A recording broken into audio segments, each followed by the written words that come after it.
Hey Dot, how are you? Hi everybody.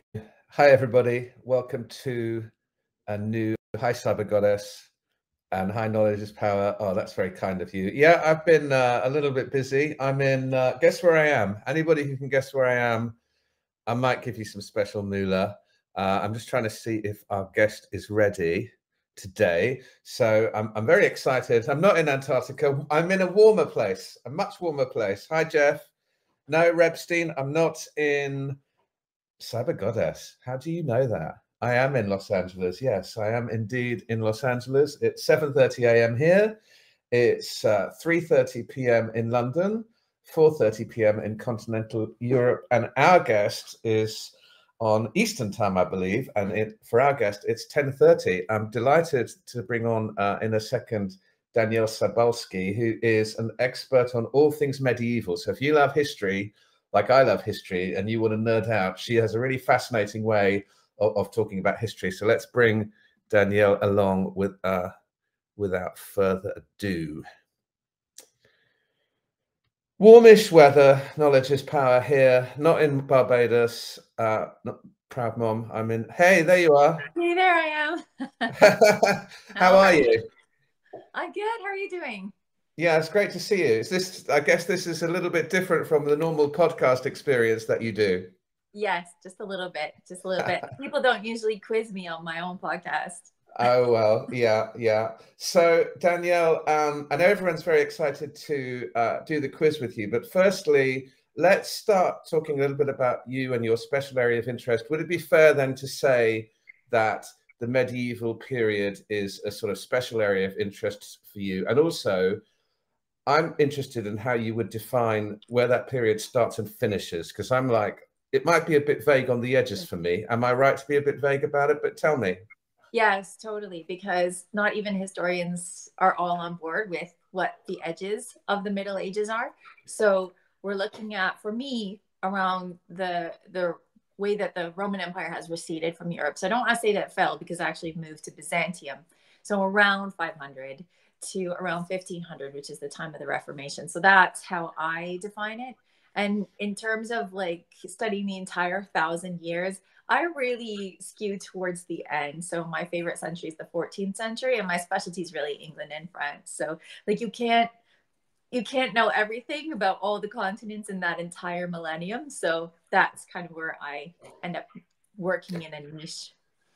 That's really interesting, because if you had asked me, I would have said, I mean, I'm nowhere near your level. I'm an amateur interest in history, but I would have said it probably would have started about the year 1000 and gone up until maybe the year 1700 or 1800, because to me, the years before 1000, I'm probably wrong. I would have thought they're not the Dark Ages. Is the Dark Ages before it? Like in what you're saying, is the Dark Ages before 500? No, the Dark Ages, which we don't use, we just say early medieval period, is from about 500 to about 1000. Ah, Yeah. So, I mean, being from the UK, you know that there's Vikings and then there's the Normans, right? So if you think of like Dark Ages, that's the time of Vikings, which is around, well, the late 700s, 800s, 900s. and tell us, for our audience who are watching along with us, tell us about the 5 minute medievalist. What is that? How did you get into it in the first place? And what is that offering now that you have? So I started writing for the internet.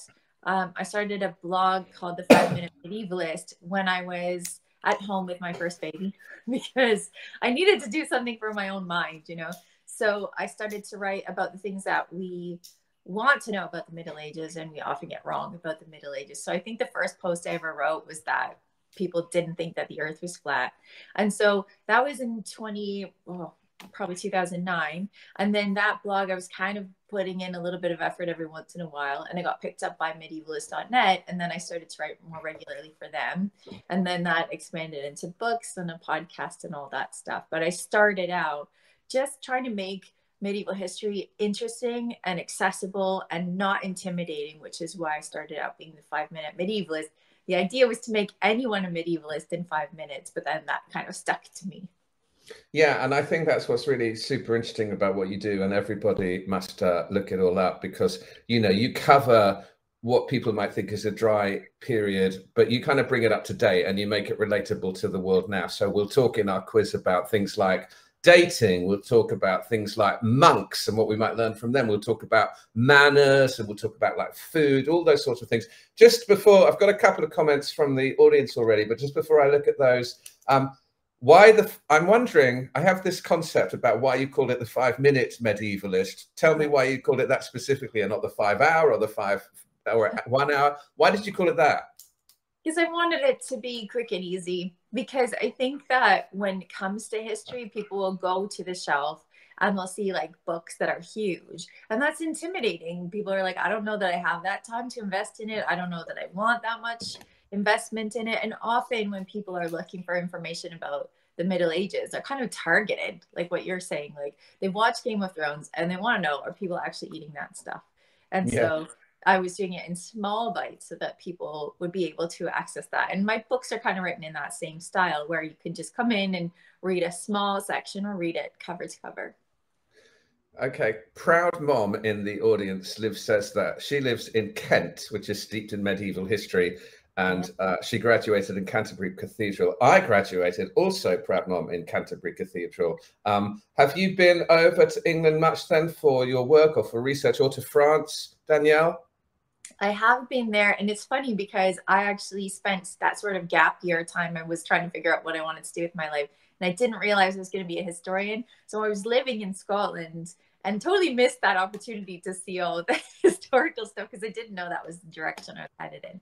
But when I was a teenager, I got to go on an youth orchestra trip, and we traveled around Kent quite a lot. And I remember visiting Canterbury Cathedral and seeing the arms of the Black Prince, which is amazing, and also Rochester Castle, which, you know, has that amazing fourth corner that's round because of that story with King John. So yeah, I love visiting all sorts of castles, but I remember Canterbury and Rochester having a really big impression on me, even way before I realized I was going to do this for a living. Yeah, yes. I mean, Canterbury is and always inundated by foreign school trips and tourists. And Rochester, I only discovered probably in the last 10 years, is also pretty amazing. Of course, it's got the Dickens connection as well. And that castle, funny enough, now also, Danielle, is they started to use it for concerts, like pop concerts. And I went to see, if you're an 80s throwback fan like me, you'll remember the Human League. I went to see the Human League singing like songs like Don't You Want Me There, like last year. It's kind of surreal watching it there. Yeah, very good. Good. Dot says, now Dot's a regular player. She says that her favorite medieval torture device is a Judas cradle. I'm slightly scared to ask what a Judas cradle might be. You never know what these medieval torture devices are actually going to be about. We'll touch on that in one of our questions. And yes, one of our colleagues in the company, as Proud Mom says, Zach, is also from Rochester and did his work experience in Rochester Castle. He's going to be a guest later in the week. Okay, let's get going with our little quiz. So you'll see on your phone, I'm just going to be clear to you, I sent you some photos, but you'll see that we'll kind of go half screen, and underneath questions will appear, and they're just going to, you're going to press the correct answer, A, B, or C, and then we'll do these scores every so often. So let's go. First one. So I saw this on your site. So let's have a look at this. So start quiz. I hope I don't do anything wrong. Which weapon reportedly appeared in Europe for the first time in around the 12th century? Was it the Scud missile, the fighter jet, or the trebuchet? Now, I'm hoping you got this one right. Yes. Did I see rumors on your website that you were building a home trebuchet, or was that just a rumor that I shouldn't have followed? No, it's absolutely true. We didn't build a full-size one because those are absolutely massive. And yeah, we built one that was about maybe 7 feet tall. And as the counterweight, we used a bucket full of rocks, like a wine bucket full of rocks. And it was amazing. The projectile we used was only about this big, and it was a rock. And it threw, you know, more than 70 feet. And the amazing thing about it was we were just building this trebuchet, not in a residential neighborhood, like not in a suburb, but we were building it just from scratch out of ideas that we had, and it was so accurate. We could hit the same cardboard box again and again, which taught me so much about it as a weapon, because like it's not easy to calibrate in that it can backfire and it can throw straight up, and these are things you have to really be careful about if you make one.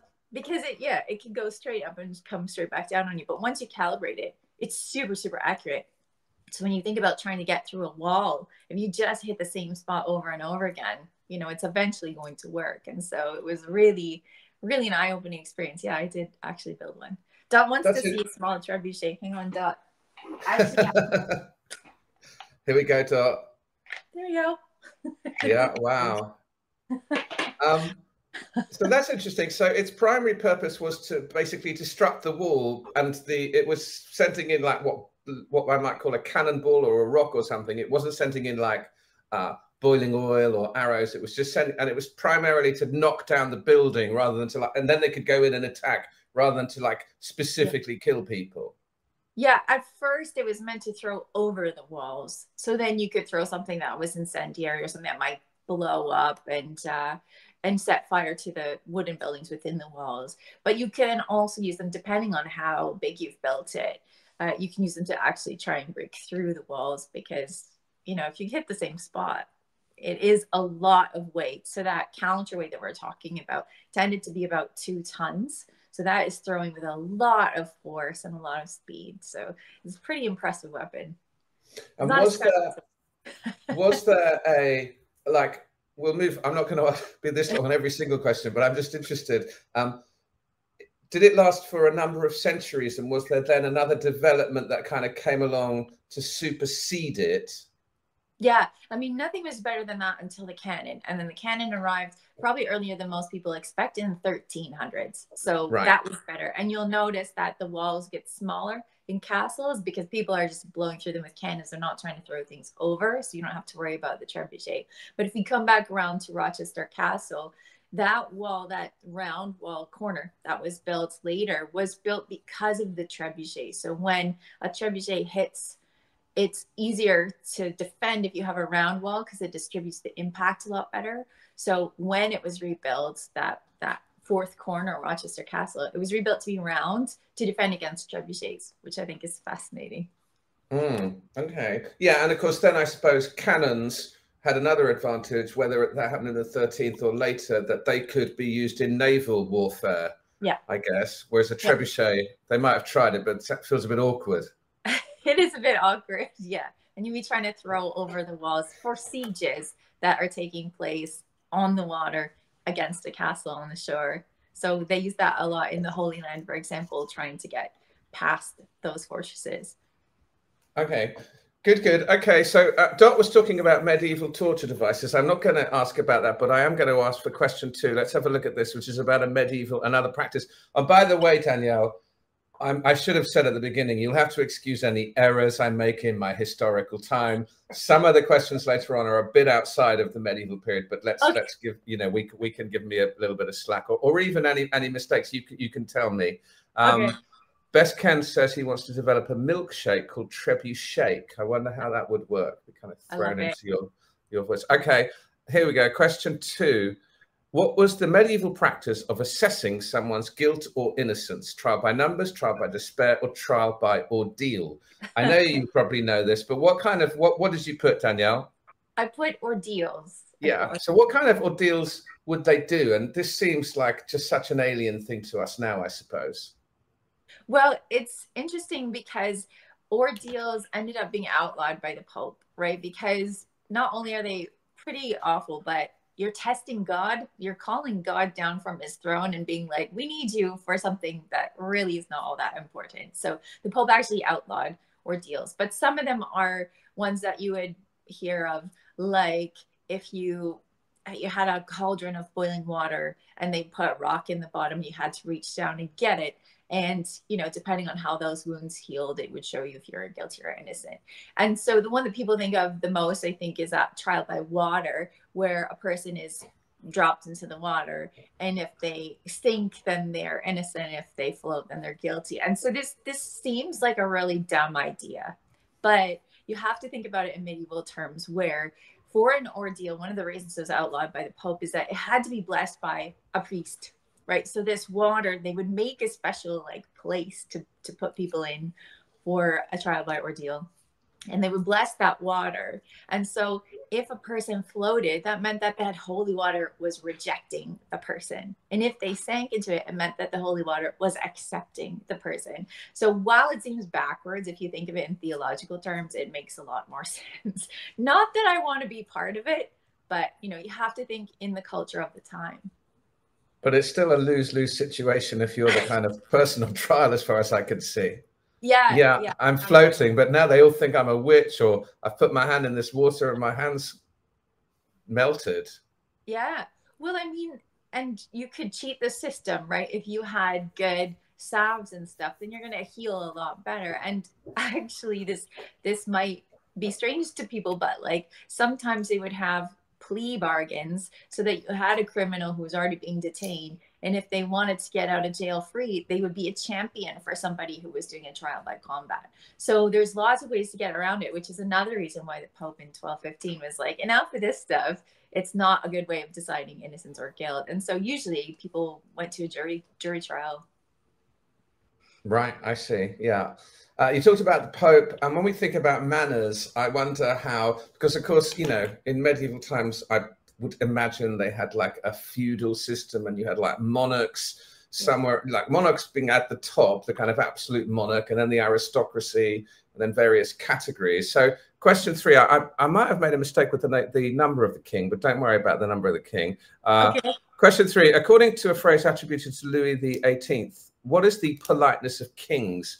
Persuasion, punctuality, and punishment. Do you know that one? I don't. I'm going to say persuasion because I don't know. This is okay. Past my period.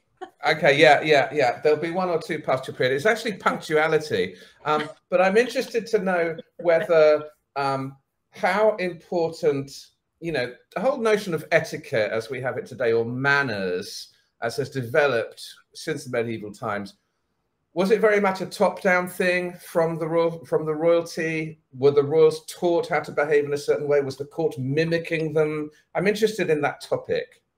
Yeah, I think that it's a little bit of both, right? I think that because we can't access what peasants were thinking directly, because a lot of them were illiterate and not writing down what they were thinking, that a lot of people assume that peasants had no manners.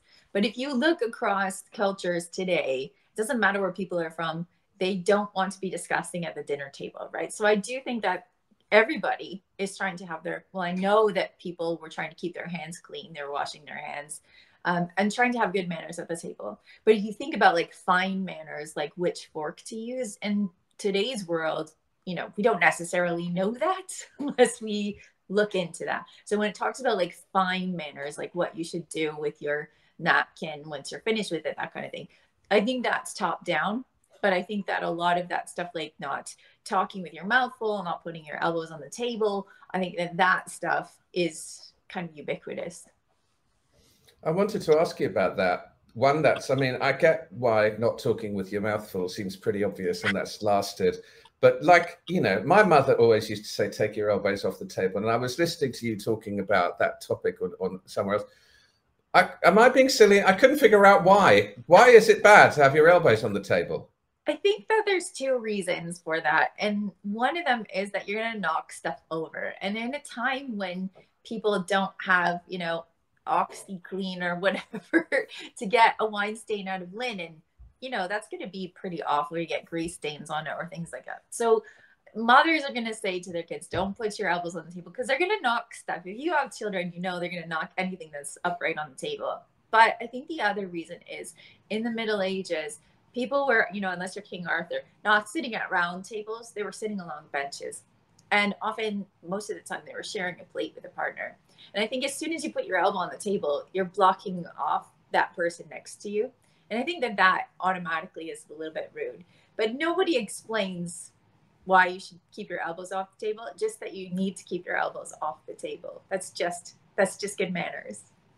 Right, got it. Okay, question 4, another one about royalty. Okay. I think this comes into the medieval period, but who is the youngest person ever to succeed to the English throne? Henry VI, Henry VII, or Henry VIII? Do you know this one?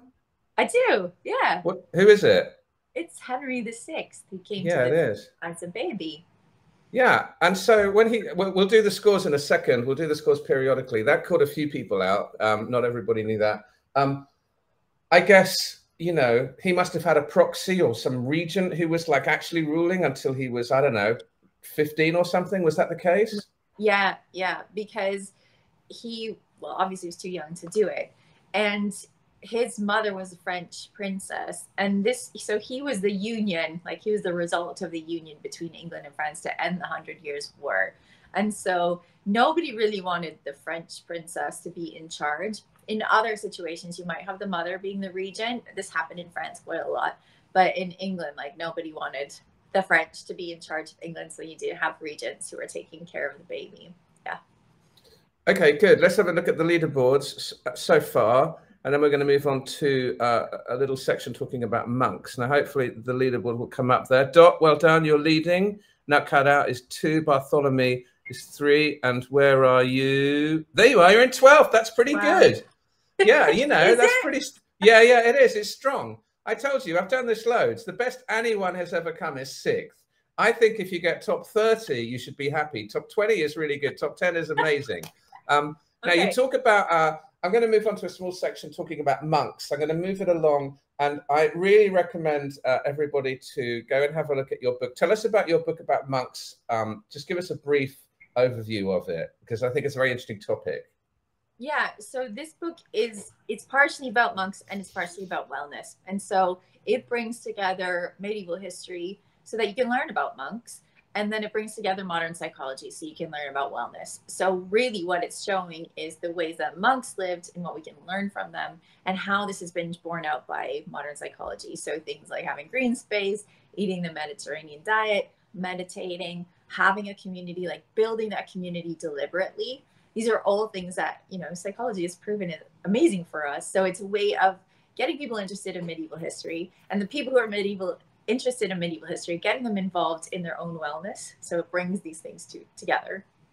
Yes, that whole concept of, you know, mindfulness, being present, calm, that is all very, very, not trendy, but popular now. Is sort of something that was sort of around from then. Okay, let's have a look at some monk-related questions. These are these are a bit more fact-based. So the next one here is, which order of monks was named after the pointed cowls that they wore? Was it Dominicans, Capuchin, or Franciscans? Do you know that one? I'm going to say Capuchins or Capuchins because the others two are friars. There you go. What's the difference between a monk and a friar then? A monk has to stay enclosed. They have to stay in the monastery, and friars are meant to go out and preach. So Franciscans are named after St. Francis, who encouraged people to live in poverty and to preach, and Dominicans are named after Dominic, who wanted people to go out and preach and make sure that everyone was not a heretic. So those are not named for hoods because they're named for people. How interesting. So we've learned about why we shouldn't have our elbows on the table, and we've learned the difference between monks and friars. That's they're 2 big Monday wins, I think, for our audience so far. Great. Okay, now here's one about some English monks, and let's see if you know this one. Which monastery is in Devon is famous for its fortified wine? Is it Buckfast, Tintern, or Lindisfarne? And I was wondering about the relationship between monks and alcohol. As nice as it must be to kind of be calm and present and meditating all the time, there must have been a certain amount of boredom. And, you know, I wondered whether alcoholism was a thing. What did you put for the answer? I put Buckfast. Yeah, it is. Yeah, it's a tonic. I can't remember what it's made of now. I did know this and I've forgotten what it's made of. But yeah, I've tasted it once. I didn't like it. Yeah. But monks, yes. Were they big drinkers, monks? Yes, yeah, but everybody was at the time. And not just because, you know, you couldn't drink water, because people were drinking water, but beer is nutritious, especially the way it was being made at that time. So it was a good way to make sure that you get your nutrients in at the same time. And then monks also were big into wine, especially because it was a big part of their religion. So, yeah. Okay, last question on monks. We've got a couple of movie questions coming up. The first one's about a 1980s movie, which suddenly it brought monks into the mainstream. It was a movie starring Sean Connery, and it kind of became this like big hit. based on this this book by Umberto Eco. That's right. But let's have a look at this question. Now this is tricky. Who played the apprentice opposite Sean Connery in The Name of the Rose? Was it Tom Cruise, Christian Slater, or Michael J. Fox? You're smiling and clapping. Yes, because I only just watched this for the first time like 4 weeks ago. So oh my God, really? Yes, yes. That's hilarious. It made so much sense as to what ideas people have about monks because they were right there in the front of that movie and it was such a hit. But yeah, I never watched it before January, I think. Does it still hold up? I haven't seen it. I probably saw it on VHS in the 90s. It's one of these ones where like you shouldn't use it as the basis for your understanding about monks because it's been changed so that it's more exciting, right? So some of the things that they did, like including some of the ways that people were killed sort of summarily, it doesn't happen like that in the Middle Ages. There's a lot of legal systems in place and like safeguards. And this is one of the biggest myths of the Middle Ages is that people think that you're getting executed left and right when really it's not happening very much at all. Right. Okay. Let's have a look at the leaderboards. 3 more to go. We're going to move on to the subject of romance and food to finish. But let's see if I do this correctly. Dot was winning. Oh, look at you. You're at number 1. This could be, you could break the record here, right? The record is the highest anyone's ever come is 6th. Okay. If I stopped it right now, you'd be the winner, but I can't because we've got 3 more to go. Dot, you're already just ahead though. Enjoy it while it lasts. There's quite a few of you. Let me take a screenshot because that's hilarious. There's quite a few. I'll send you that. There you go. There's quite a few people right on your tail. MTR, now cut that out. Dot. Anyone within 10,000 or even 15,000 has got a good chance because you're beating some good players here. I know these people. This is great. Okay. Now, the next question is definitely not in your period. It is a little bit later, but it's about, it's kind of like the theme here is about dating and romance. And in England, if you would say I guess now everything is like Tinder based, but if we took Tinder out of the equation and you saw someone that you liked, you would ask them out. I guess that's the expression we say if you want to go on a date. And that might be someone at school or at college or at work. And you say, hey, do you want to go for a drink or do you want to go to see a film? What did people do then? Was it like very strict according to the social strata in which they were in? How did they ask each other out and what did they do on dates? Because they didn't have cinemas to go to. Yeah, it's a good question. And so if you watch something like Bridgerton, which happens much later, you have a better idea of this because you had to be chaperoned. You couldn't be left alone.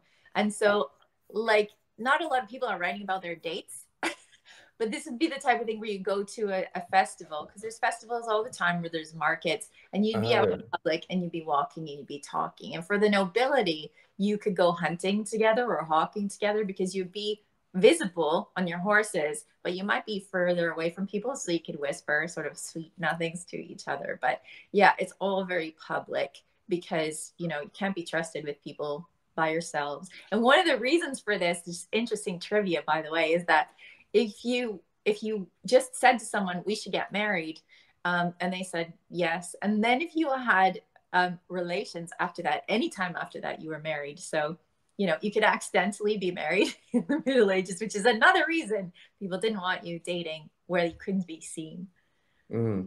Of course, we could go to the joust, couldn't we? They were always jousting, so we could go and watch the jousting and like gaze at each other across. Yeah, like I guess like A Knight's Tale or something with Heath Ledger. That kind of was the kind of like the disco, or you know, the club night. Okay, this one is about. I'm going to ask you about, I'll ask the question now. This is about a romantic poet who wrote a poem about the difference in morals between one country and another. And I'll come back, I'll show you why in a minute. So which romantic poet wrote Beppo, which compared English and Italian morals? Was it Byron, Shelley or Coleridge? You could make an educated guess, I believe. What did you go for? I just went for Byron because he's the person that's always thinking about morals because he's always trying to break them, right? And he's kind of famously, didn't he drown in Rome, or he lived in Rome, or maybe he drowned in Greece, but I know he lived in Italy for a bit. It was Byron. And yes, he was talking about I thought this was interesting, actually. He was talking about the fact that in Italy at that time, so I guess that's 1700s, 1800s for him, it was the custom to have a lover if you're a woman married, and that it was called the cavalier servante, the kind of servant cavalier. And I guess in England, we were all a bit more buttoned up and, you know, straight laced, and probably that would be kind of frowned upon. And then that made me think that, you know, I lived in France, and not that I'm, you know, condoning it, I'm just observing it. You still have that kind of societal notion in France that having a mistress is like a thing that people do. So I was interested in, you know, that notion of like morals being different from country to country, which they obviously were. Yeah, so that idea of an adulterous love being more romantic than a married love is very, very old. And you do find it in the Middle Ages. And part of that is because the people who are commissioning the books are the people who are like in arranged marriages, right? The rich people are the ones in the arranged marriages, and they're commissioning books. And so they want a fantasy that is about a romance that they might not normally have. And so courtly love, which is what we call it when you have this sort of structure, is, yeah, it's a very medieval idea, which is strange because at the same time, the church is saying, like, do not commit adultery. It's one of the 10 commandments. But yeah, it was a fantasy that people loved. Okay, 2 to go. We'll kind of go back to the 90s movies now, 80s and 90s movies, as you can see. I'm a fan of those. So for those younger fans, back in the day, we used to always flock to see romantic movies with Meg Ryan and Tom Hanks. Those two were like the big couple of the day, in the screen couple. But here we go. In this question here, which movie did not star both Meg Ryan and Tom Hanks?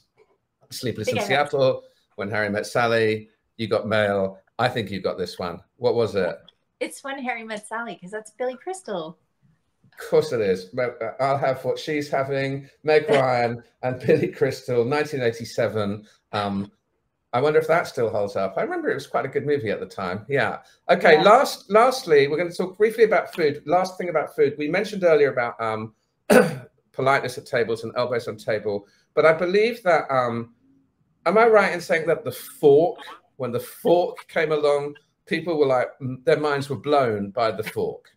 Yeah, I mean, it depends on who you're talking about, right? English minds were blown, they were blown by the fork because, well, I read in one place, but I want to reconfirm it, that you were using it more often in places like Italy because you wanted to eat that pasta. Now, that's coming from China. So, like, famously, Marco Polo visiting China, bringing back cool ideas like noodles. But yeah, Shakespeare in his time, so that's past Middle Ages, there were people making like snide comments about forks in the plays of the Renaissance, which is kind of hilarious. Yeah, so people were not using forks for eating in the Middle Ages. They were eating with their hands, and they were cutting with their knives, and they were using spoons. So I mentioned cutting with your knives because sometimes in movies you see people eating off their knives, which is a definite no-no. You use your fingers and then you clean them on a napkin. And this sounds barbaric until you watch anyone eating pizza or chicken fingers now, and you're like, oh yeah, we eat with our fingers and then we clean them. That's just how we do it. Exactly. Omi Wins is one step ahead of me in the chat, says, wait till they see the spork. Of course, I was thinking about these combination utensils, the spork being a combo of the spoon and the fork. And I thought, are there any more combination utensils out there? And I found one. This might be a tricky one. It's meant to be a tricky one to finish. Here we go. What did a New Zealand kiwi fruit grower call their knife and spoon invention? I don't know. Was it a foon, a spook, or a spife? It's a combination of a foon, a spook, and a spife. What did you say? A spife? I just can't. Yeah, I have no idea. It was a spife. It was indeed a spife. Well, that's been great. We'll show the final scores in a second. Have you enjoyed it, Danielle? Yes, it's been a good time, and everybody's been so lively in the chat. That's really nice. It looks like you have a real community here, which is great. We have a great community. And just remind us, before I show the final scores, where can people find you? Where's the most easy place for people to find you? Right. So my website is just daniellesabowski.com, but I know that's very hard to spell. So if you just take the handle that I'm using here on More, 5MIM Medievalist, you can find me on social media and trace me back to my website if that's easier for you, or just Google 5-Minute Medievalist and you'll find me. Great. Proud Mom says thank you. Omi Win says we love learning. Yes, we do love learning. But how good have we done here? Because you were number one. Let's look at this leaderboard. Here we are.